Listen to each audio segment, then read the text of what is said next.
In this passage, Sri Aurobindo is telling us about how we are connected to other worlds, to subtler worlds. And because of that connection, we get memories from there.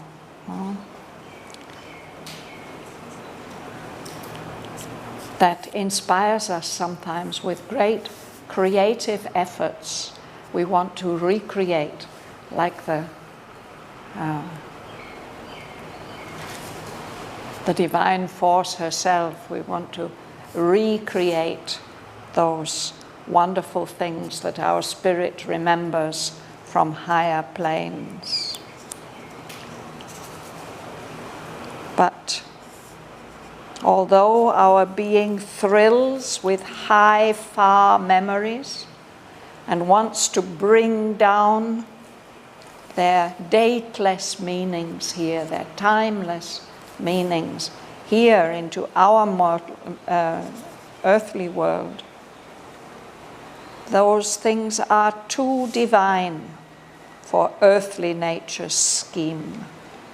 Beyond our reach, the eternal marvels blaze. So we're going to read on from line 246, right at the very bottom of page 109.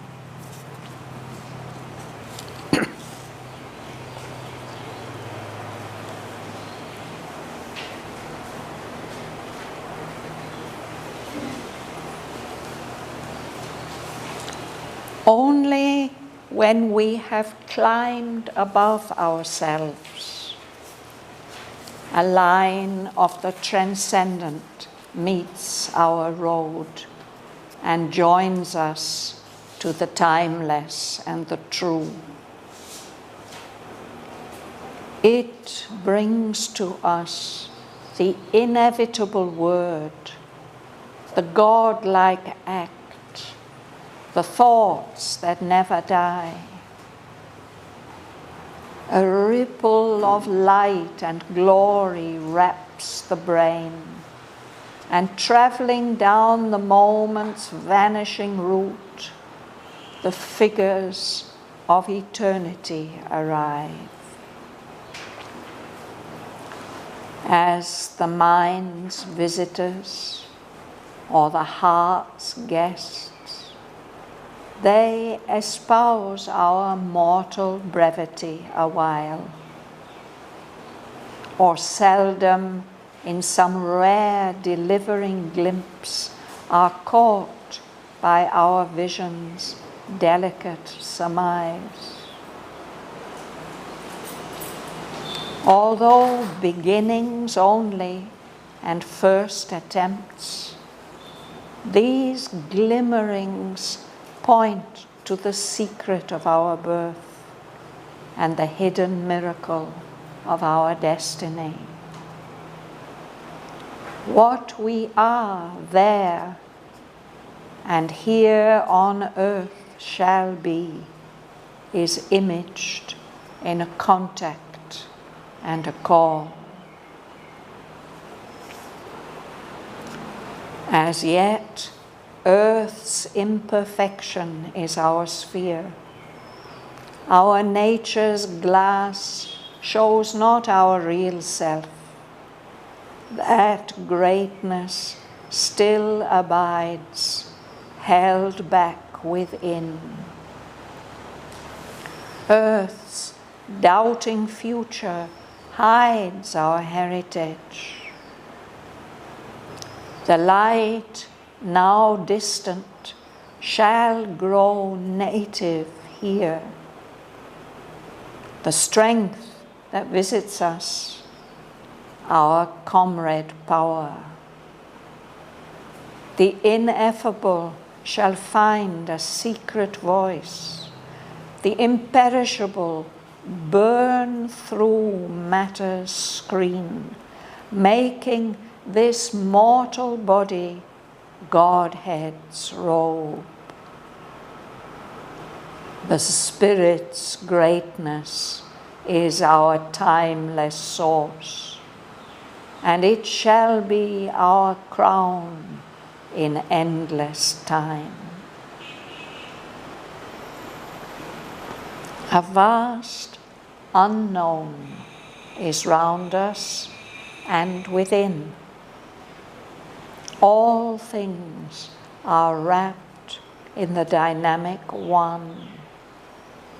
A subtle link of union joins all life. Thus, all creation is a single chain. We are not left alone in a closed scheme between a driving of inconscient force and an incommunicable absolute.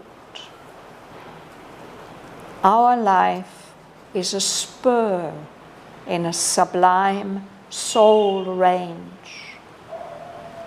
Our being looks beyond its walls of mind, and it communicates with greater worlds. There are brighter earths and wider heavens than ours. There are realms where being broods in its own depths. It feels in its immense dynamic core, its nameless, unformed, unborn potencies cry for expression in the unshaped vast.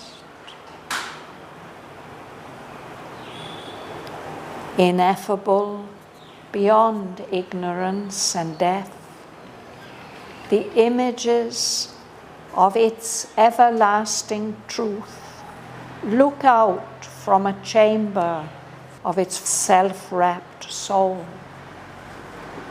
as if to its own inner witness gaze, the spirit holds up its mirrored self and works. The power and passion of its timeless heart, the figures of its formless ecstasy, the grandeurs of its multitudinous might. Thence comes the mystic substance of our souls into the prodigy of our nature's birth. There is the unfallen height of all we are, and dateless fount of all we hope to be.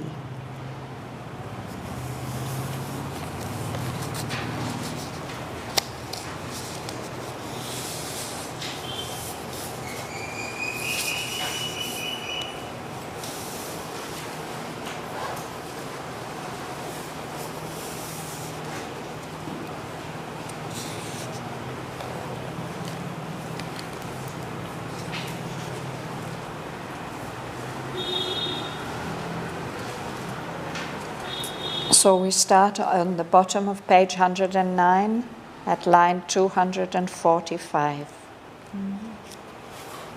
Corinne, you'll start. Only when we have climbed above ourselves, the line of the transcendent meets our road and joins us to the timeless and the true.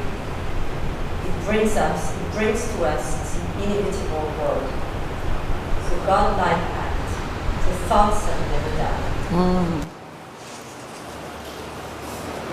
If we manage to climb above ourselves, above our limitations, we may get some contact, a line of the transcendent from the divine existence beyond this manifestation, what hasn't been yet manifested here.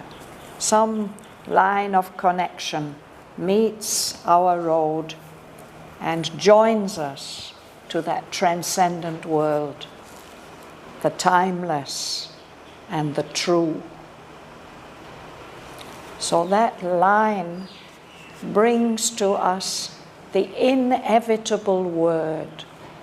Sri Aurobindo was always looking for the inevitable word, just the right word to express what he wanted to say perfectly. The word that can't be changed, which is just the right thing in the right place. It can bring us that kind of perfect expression. Or it may bring us the God-like act. Sometimes it happens in extreme situations that human beings have to do things that are really superhuman. And they manage it if that line of connection is there. Or the thoughts that never die. Some wonderful thought may come that brings us an undying knowledge and realization.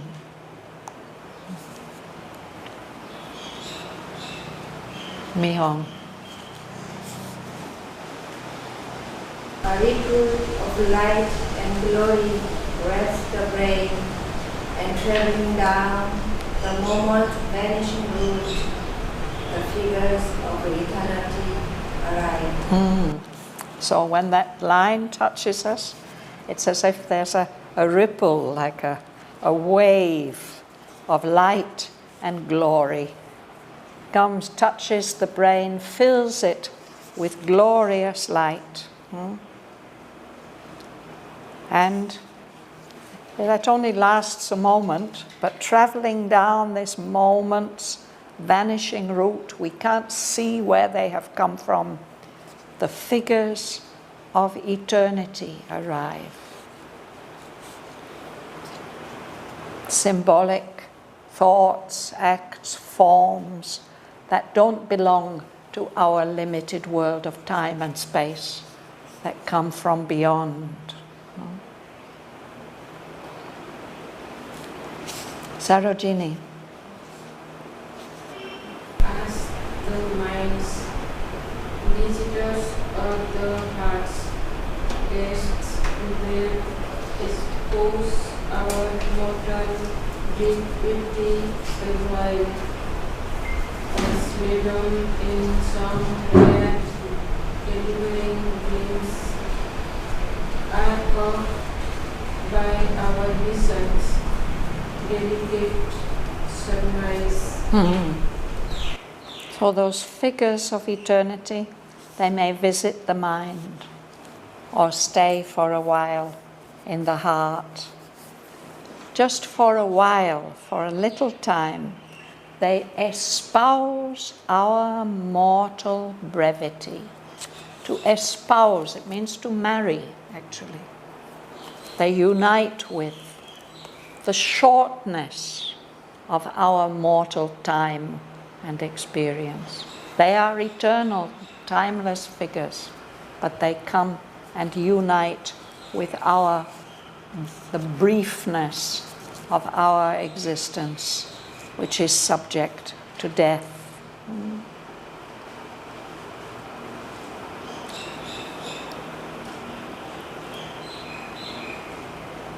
Or seldom, very occasionally, in some rare delivering glimpse, we may get a vision of them, a glimpse, caught by our vision's delicate surmise. Surmise is like a kind of a guess. Can it really be like that? Surmise is a guess. Is a guess. These are, so they visit us like that, and then we might get that feeling. The mind might have the feeling of something magical and miraculous that we can hardly believe it could be true. Surmise. Surmise. Yeah. Are there any French connections to knees? I don't know. Corinne can tell us. Sur and knees. So surmise. I don't know where it comes into English from, but it's like, is it really going to happen? Something like that.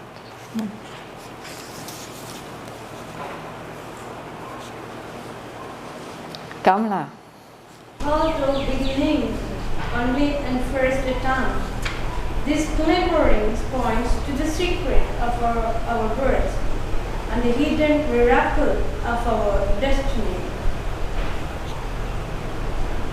What we are there and here on earth shall be.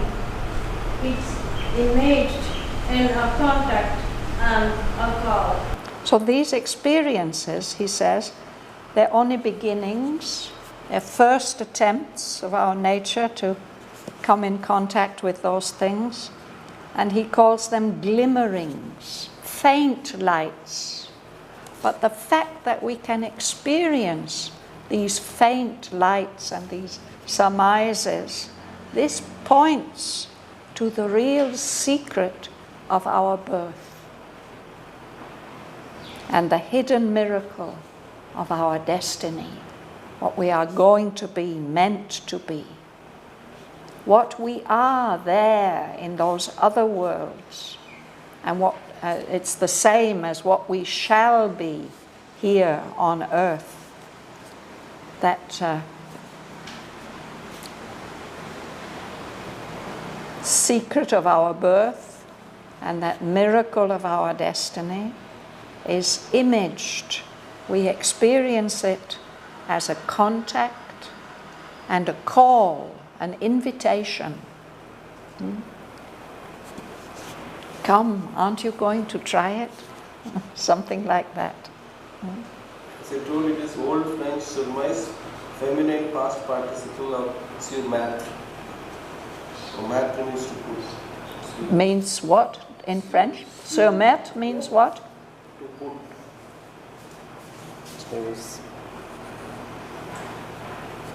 Yes, I can see it. But this doesn't help us much, does it? But it has a root there only. Yes, yeah. From Old French, it says.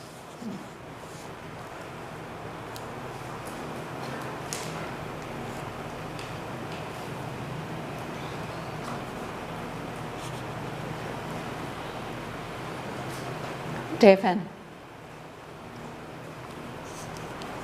As yet, Earth's imperfection is our sphere. Our nature's glass shows not our real self. That greatness still abides, held back within. Earth's doubting future hides our heritage. The light, now distant, shall grow native here. The strength that visits us, our comrade power, the ineffable shall find a secret voice. The imperishable burn through matter's screen, making this mortal body Godhead's robe. So here we are on earth, and our sphere of existence, our realm of existence, it is the realm of material imperfection. Nothing is perfect here. So when we look at ourselves as if in a mirror, as if in a looking glass, we don't see our true selves. Doesn't show us our real self. That greatness that we really are, is still waiting, hidden within. It's not yet revealed. Earth's doubting future. We don't know what's going to happen on Earth, do we? It's difficult to believe that anything really good can happen on this imperfect Earth. But that doubting future of the picture, doubting future that we see imaged in front of us, is hiding our true heritage, the destiny that we are meant to inherit. that light, that divine light, which we might just get a glimpse of at a great distance, it is meant to grow native here. Something that's native, it's really belonging to this place. Earth is meant to house that higher light. And that strength that just comes, that might bring a godlike act unexpectedly in very, very special situations. That strength that visits us is meant to become our comrade power, our partner in our divine work. The ineffable, that presence which can't be put into words, it will find a way of secretly expressing itself here on earth. And the imperishable, what cannot be destroyed or die, what will last forever, is going to have to burn through this robe of matter that we are wearing at the moment and turn this mortal body of ours, which is subject to death, which has to die, it will turn it into a robe, a covering for the Godhead, for the divine being who is really living within us. Shraddhavan, could you explain again ineffable? What is Sorry, ineffable. Ineffable. Yes, it's rather difficult to say what's ineffable. Ineffable, it sounds like a negative, but we don't have a positive word, or only as a joke you can say that something is effable. Ineffable. It can't be expressed. No words can put it into expression. We can't say anything about it. It's a word for the Supreme, for the One. No? He's ineffable. What can we say about him? This burning means like the brick in the kiln. Sorry? Burning. Yes, it's about, at the moment we have this material, no? But the divine being that's within, it has to burn through this dense matter until there's no dense matter left.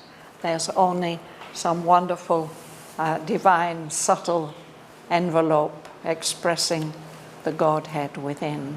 Like molding. No, it's not like molding, it's like burning. And that's why we are afraid of it. Earlier on in Savitri it says the mortality in us fears that touch of ether and of fire. Ether, the finest, subtlest kind of substance. Something in us shrinks away from that. So that burning through can't happen until a considerable change of consciousness has come about. Ganga Lakshmi's been reading about that recently. I pointed out this passage in the Life Divine to her, where Sri Aurobindo talks about the ascending series of substance. We can say that this is the densest form of substance, this matter, inconscient matter. Then there's slightly less dense, this conscious physical that makes up our bodies, which is surprisingly conscious, but we don't realize it. But then there are higher levels of consciousness, or finer levels of life, which he's talking about here, no? And only when our inner spirit, our inner self, has thoroughly assimilated those higher and higher levels and been able to infuse them into the substance of the body, only then will we be able to have this burning through of the Godhead, so that even the physical body expresses the divine soul which is inhabiting it. That when we talk about the transformation of the physical, that's what we're talking about. It's very difficult for us to believe in it, but I have seen in Mother's room her once just make a gesture to somebody, to one of her attendants, to tell them to pick up something that had been dropped. And then I saw that's not stuff like we have, our bodies are made of. It's something completely different.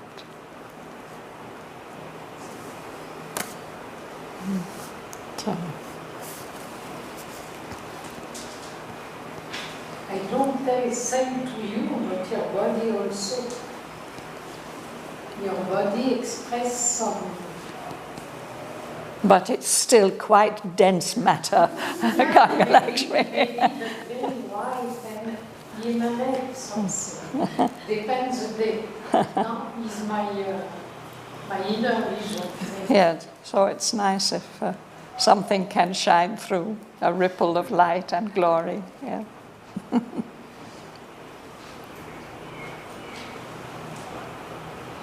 So, but this mortal body is supposed to become the robe for the inner divinity.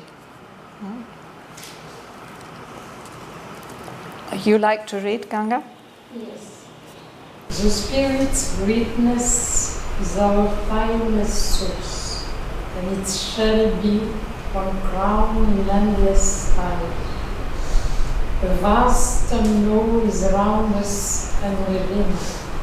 All things are wrapped in the dynamic one. The subtle link of union joins all life. Yes. So these are just 4 lines, no? Yeah. 5 lines. We can remember these lines. The Spirit's greatness is our timeless source. That's where we've come from. That's what has caused us to exist. And that greatness of the Spirit is going to be our crown in endless time when we go beyond the limitations of this time and space we know now. We are not aware of it, but all around us is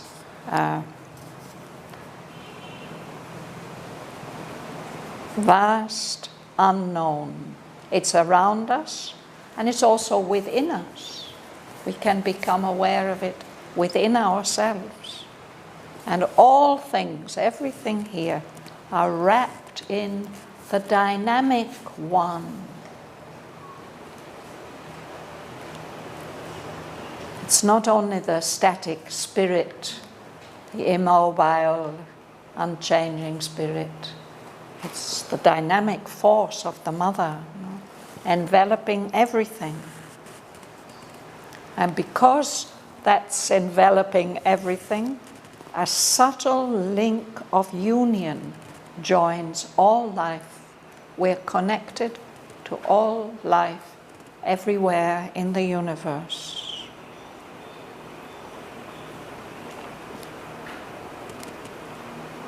Shalini.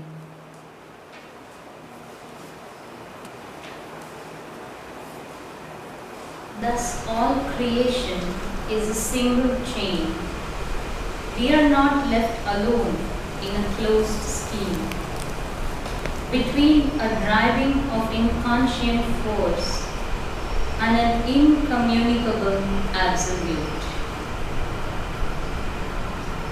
Our life is a spur in a sublime soul rage. Our being looks beyond its walls of mind, and it communicates with greater worlds. There are brighter earths and wider heavens than ours. Yes. So everything is connected. Everything in the creation, in the manifestation, Everything is connected to everything else. All creation is a single chain. That means that we human beings are not cut off from everything else. We're not left alone in a closed scheme, the material universe. We may often feel like that, but it's not like that. We might feel that we are being driven constantly by a force of events, developments, experiences, happenings that are inconscient. That seems to be the base that our life is based on. And then we hear about this absolute spirit, pure existence and consciousness, but we can't communicate with that. We might feel cut off from the transcendent and from or by the inconscient force. But he says it's not like that. Our life is a spur in a sublime soul range. These two words here, spur and range, it makes us think of a line of hills or mountains. And when we see them from far off, it's a range of peaks. But sometimes there's one bit of that range which is sticking out into the plains, a spur.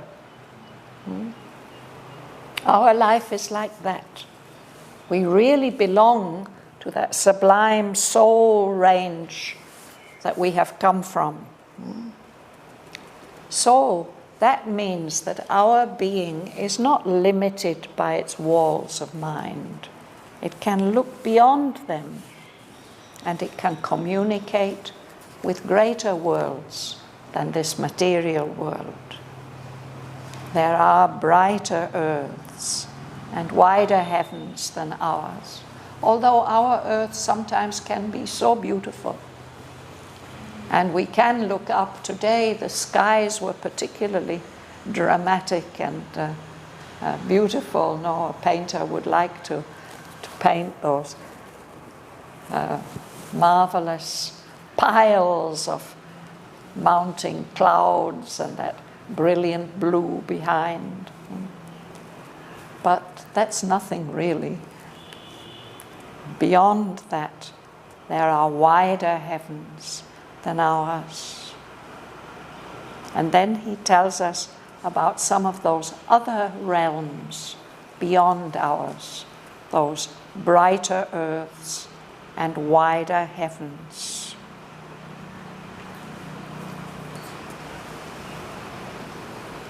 Ganga Lakshmi, did you read? Yeah. You read. Jérôme. There are realms where being broods in its own depths. It feels in its immense dynamic core, its nameless, unformed, unborn potencies.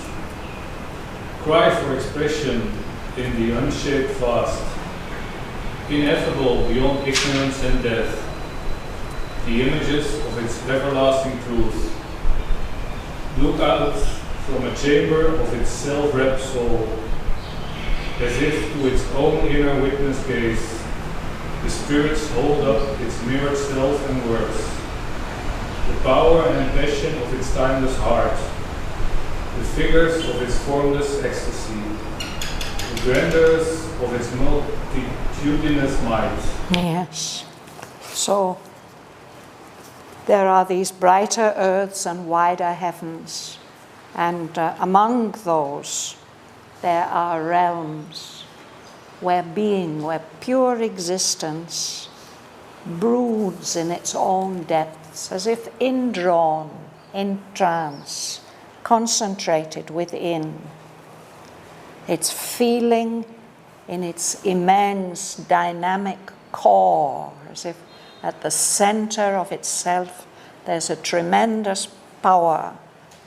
It feels, or many powers, it feels its potencies, unborn potencies, powers that have not yet been expressed.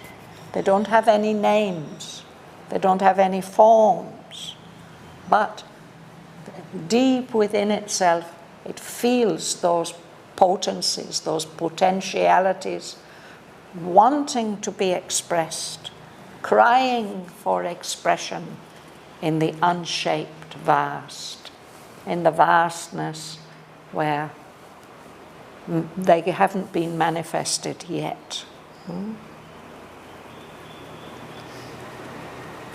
Here we have that word ineffable again, inexpressible, beyond ignorance and death, the images of its everlasting truth, that is the everlasting truth of pure being.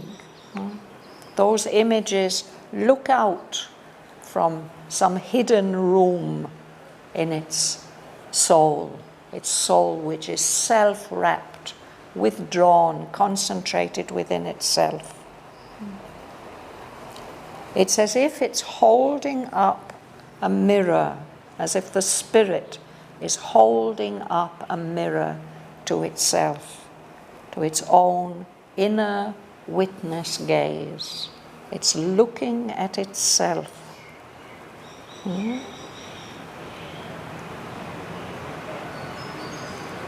It looks at itself and its works, the things that it's doing. It's looking at the power and intensity, the passion of its timeless heart, the figures of its formless ecstasy. That ecstasy has not yet been expressed in form, but it sees them there, those figures. It sees the grandeurs of its multitudinous might, its power, its strength, which gets expressed or can get expressed in so many different ways. So there are realms like that.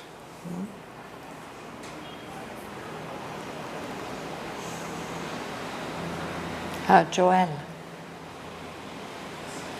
Hence comes the mystic substance of our souls into the prodigy of our nature's birth. There is the unfallen height of all we are, and the dateless fount of all we hope to be. So thence, from there, from those realms, that's where the mystic substance of our souls has come from. It's come from there into this prodigy, this unnatural, freakish state of our nature's birth, our birth here in material nature. There, in those realms, is the unfallen height of all we really are. And the source, the dateless fount of all we hope to be, of everything that we can become, that we're destined to become. It's in those realms, those brighter earths and wider heavens, where spirit broods in its own depths.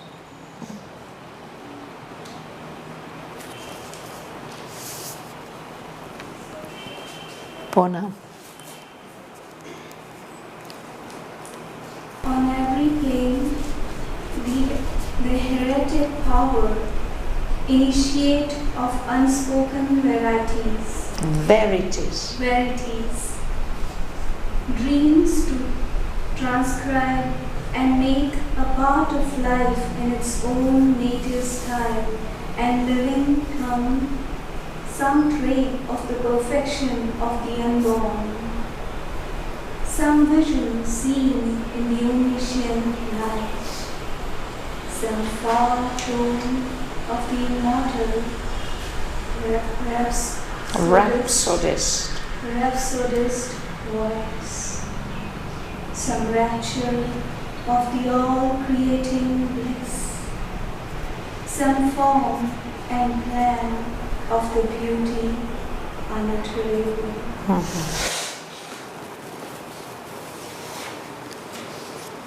On every plane of existence, the hieratic power, the mother, she has to create. She's an initiate of unspoken verities, truths that have not been revealed, that are hidden. But she dreams to transcribe those verities, make them a part of life, transcribing. Praveen knows all about transcribing. He receives recordings of my voice giving these classes, and then he has to type them into the computer so that somebody can read them. Without hearing, they can read. Musicians also do transcriptions. There are musical compositions that have been written, for example, to be played on the violin or the flute. But other musicians think, oh, but I would like to play that on the piano or on the saxophone. So they transcribe, they have to rewrite the music in a different way so that they can express it in their own language.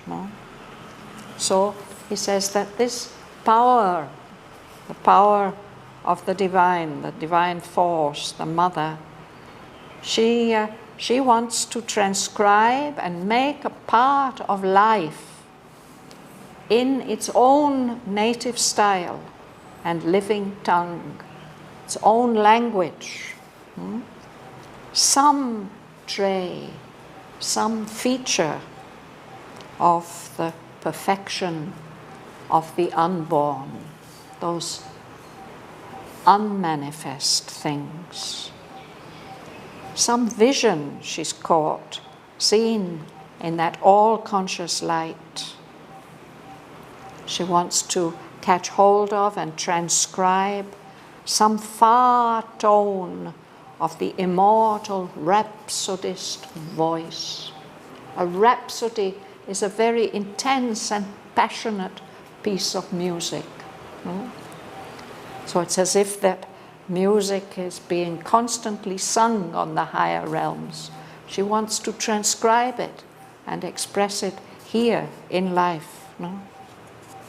Some rapture of the all-creating bliss.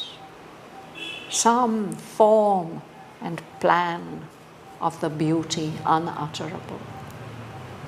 This is the creative power.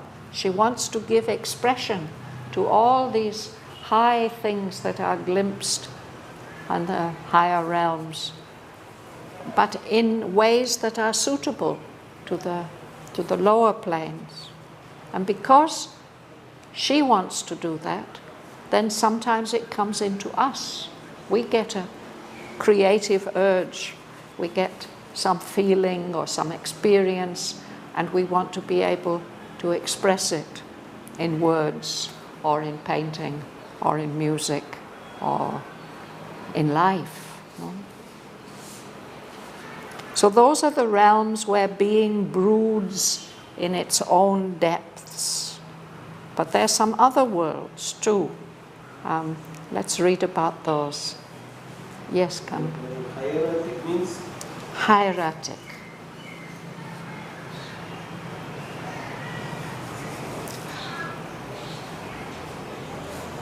It's like being a priest. A priest has to mediate between the ordinary people and the divine. So he has some special knowledge which enables him to do that mediation or communication, or to put in the divine into contact with the human. So the mother is like that. Unutterable. Sorry? Unutterable. Unutterable. Yes, we can't utter it. We can't speak it.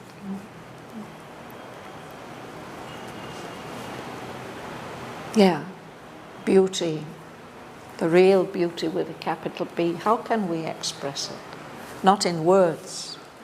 We might find some other way to express it.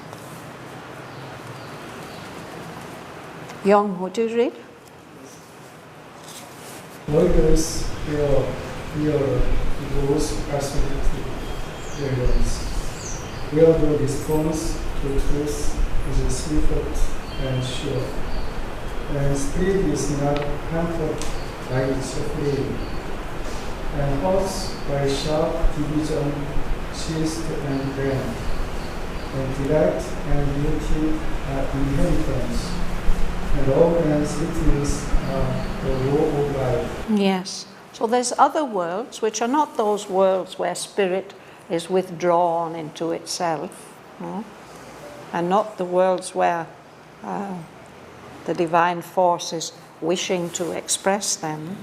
But there are other worlds which are nearer than we are to those absolute realms. In those higher worlds, the response to truth is swift and sure, automatic. And spirit is not hampered by its frame.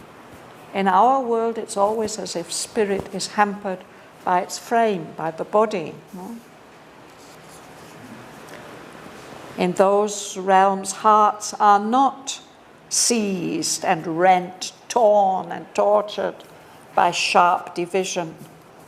In those worlds, delight and beauty are inhabitants, and love and sweetness are the law of life. And in those realms, there's a different kind of substance, not this physical substance that we know about. Praveen, would you read?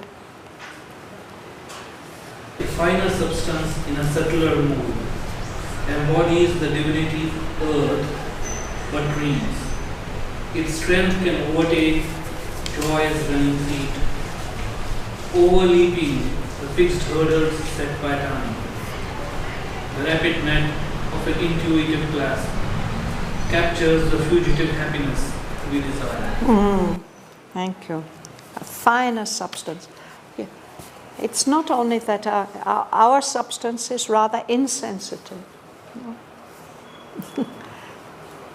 But if it were finer, less dense, it could be able to give a body, to embody a divine quality that our material earth can only dream about. That finer substance is much stronger than our earthly substance, and it's able to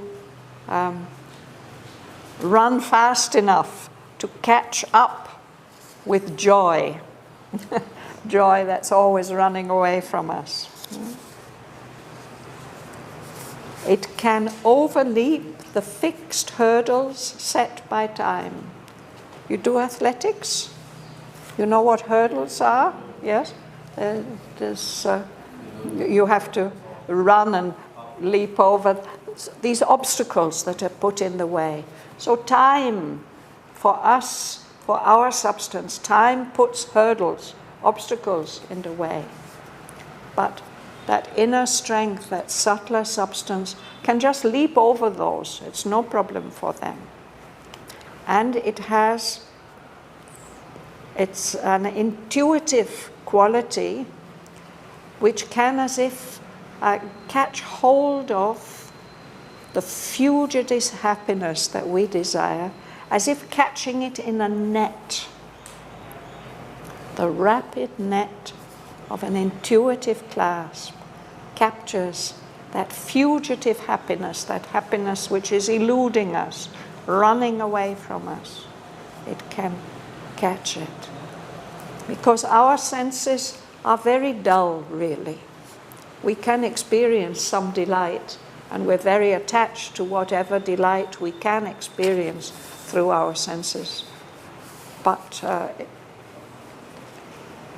much finer, more wonderful experiences can be seized if we escape from this heavy substance of our body, this dense, unresponsive substance of our bodies.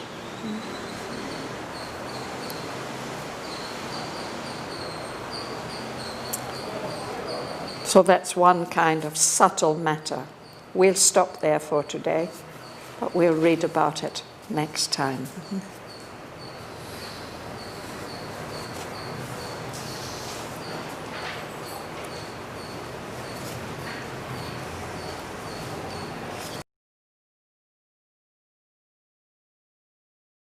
Only when we have climbed above ourselves, a line of the transcendent meets our road and joins us to the timeless and the true.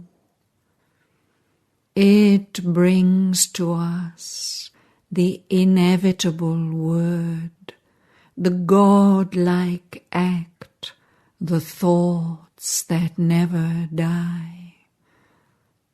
A ripple of light and glory wraps the brain, and travelling down the moment's vanishing route, the figures of eternity arrive.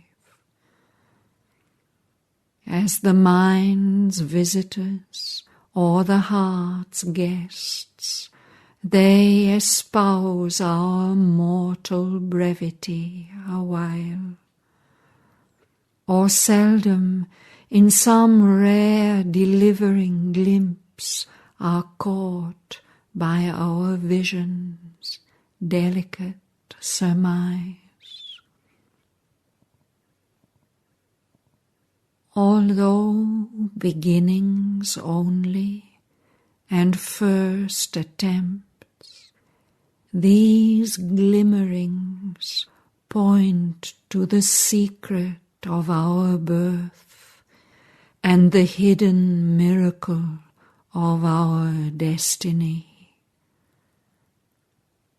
What we are there and here on earth shall be is imaged in a contact and a call. As yet, earth's imperfection is our sphere. Our nature's glass shows not our real self. That greatness still abides, held back within. Earth's doubting future hides our heritage. The light now distant shall grow native here. The strength that visits us, our comrade power. The ineffable shall find a secret voice.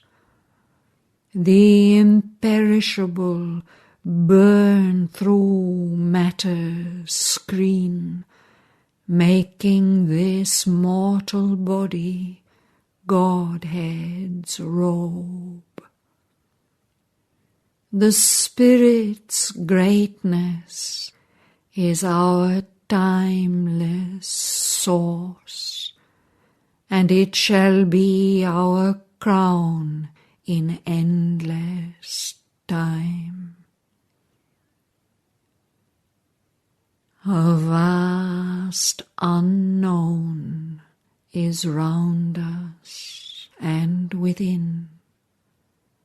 All things are wrapped in the dynamic one. A subtle link of union joins all life.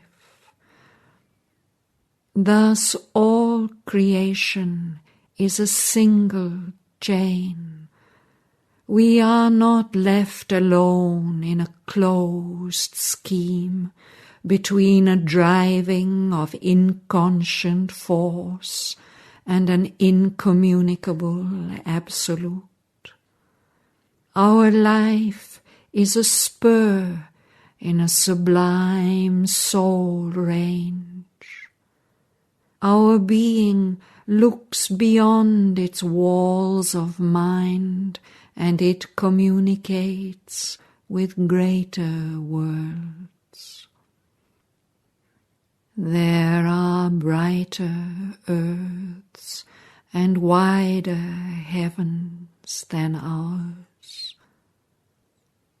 There are realms where being broods in its own depths. It feels in its immense dynamic core its nameless, unformed, unborn potencies cry for expression in the unshaped vast. Ineffable beyond ignorance and death, the images of its everlasting truth look out from a chamber of its self-wrapped soul, as if to its own inner witness gaze, the spirit holds up its mirrored self and works. The power and passion of its timeless heart, the figures of its formless ecstasy, the grandeurs of its multitudinous might. Thence comes the mystic substance of our souls into the prodigy of our nature's birth. There is the unfallen height of all we are, and dateless fount of all we hope to be. On every plane, the hieratic power, initiate of unspoken verities, dreams to transcribe and make a part of life in its own native style and living tongue. Some tray of the perfection of the unborn, some vision seen in the omniscient light, some far tone of the immortal rhapsodist voice, some rapture of the all-creating bliss, some form and plan of the beauty unutterable.